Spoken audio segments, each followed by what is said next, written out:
అండి. ఏపీలో జోగి రమేష్ గురించి అందరికీ తెలిసిందే. అయితే జోగి రమేష్ గారి పైన ఇబ్రహీంపట్నంలో గృహహింస కేసు అయితే నమోదయ్యింది వారి ఫ్యామిలీ పైన. సో వాళ్ళ స్వయాన వాళ్ళ కోడలే పెట్టడం జరిగింది. ఆమెకి గృహహింస పరంగా ఆమెను హిందువుల తత్వం పైన ఆమెని వ్యతిరేకిస్తున్నారు అని చెప్పేసి. మరి దానిపైన మీ అభిప్రాయం ఏంటి? నిజంగానే అది జరుగుతుందంటారా? ఫస్ట్ ఆఫ్ ఆల్ మగవాడికి మ్యాటర్ లేదనంటే ఆ ఫ్యామిలీ చూసుకోవాలని పెళ్లి చేసే ముందే. ఇది గృహహింస అనే దానికంటే చాలా పెద్ద నేరం అన్నట్టు. పెళ్లి చేసుకునేదే సంసారం చేసి వంశాన్ని పెంపొందించడానికి. మ్యాటర్ లేని వాడికి పెళ్లి చేసిందంటే ఆ అమ్మాయి జీవితాన్ని నాశనం చేసినట్టే. సో నేను కోర్టుకు కానీ లేదా ప్రజానాయకులకు కానీ లేదా వైసీపీ వాళ్ళు ఎవరైనా ఉంటే వాళ్ళు కూడా వినియోగించుకునేది ఒకటే.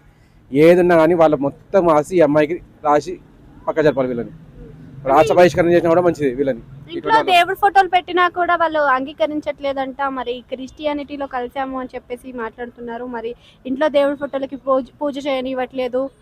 ఇంట్లో దేవుడి ఫోటోలకి పూజ చేయనివ్వట్లేదు. అలానే బెడ్రూమ్లో ఆమె సీక్రెట్గా పూజ చేస్తున్నప్పుడు కూడా అగరబత్తుల వాసన, శవాలు కాలుతున్న వాసన అన్నట్టుగా వాళ్ళు పోర్ట్రే చేయడం జరిగింది. మరి దానిపైన మీ అభిప్రాయం?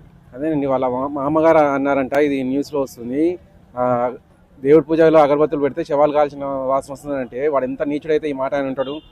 ఇప్పుడు వాడు కూడా ప్రజానాయకుడు అయి ఉండి అత్యధిక మెజార్టీ ఉన్న హిందూ మతం మీద అటువంటి కామెంట్ చేయడం. ఒకప్పుడు వాడు కూడా హిందువే.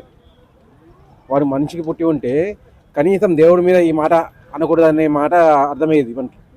సెకండ్ ఇంకో థింగ్ ఏంటంటే, ఎక్కడైతే గవర్నమెంట్ ఉద్యోగం పొందాలని చెప్పేసి రిజర్వేషన్లు ఎవరైతే తీసుకుంటారో అది చట్టరీత నేనని చెప్పేసి అంటారో, ఇక్కడ కూడా అమ్మాయికి ఇది తెలియకుండా వాళ్ళకి చెప్పకుండా హిందూ మతం నుంచి హిందూ మతం అని పేరు చెప్పుకొని క్రిస్టియన్ మతంలోకి మారింది కాబట్టి, అది చెప్పకుండా చేసింది కాబట్టి ఇది కూడా వాళ్ళు తప్పే. ఖచ్చితంగా వీళ్ళకి కోర్టు పరంగా ఖచ్చితంగా శిక్ష పడాలి. కోరుకునేది ఒకటే, ఆ అమ్మాయికి పూర్తి హక్కులు, వారి ఆస్తి మీద మొత్తం పూర్తి హక్కులు ఆమెకి ఇవ్వాలి. ప్లస్ వీళ్ళని శిక్ష ఏ రకంగా వేయాలి అంటే వీళ్ళకి ఉరిశిక్ష వేయాలి, ఇంకేదైనా వేయాలని చెప్పి అది కూడా ఆమెకి వదిలేయాలి. థ్యాంక్ యూ అండి.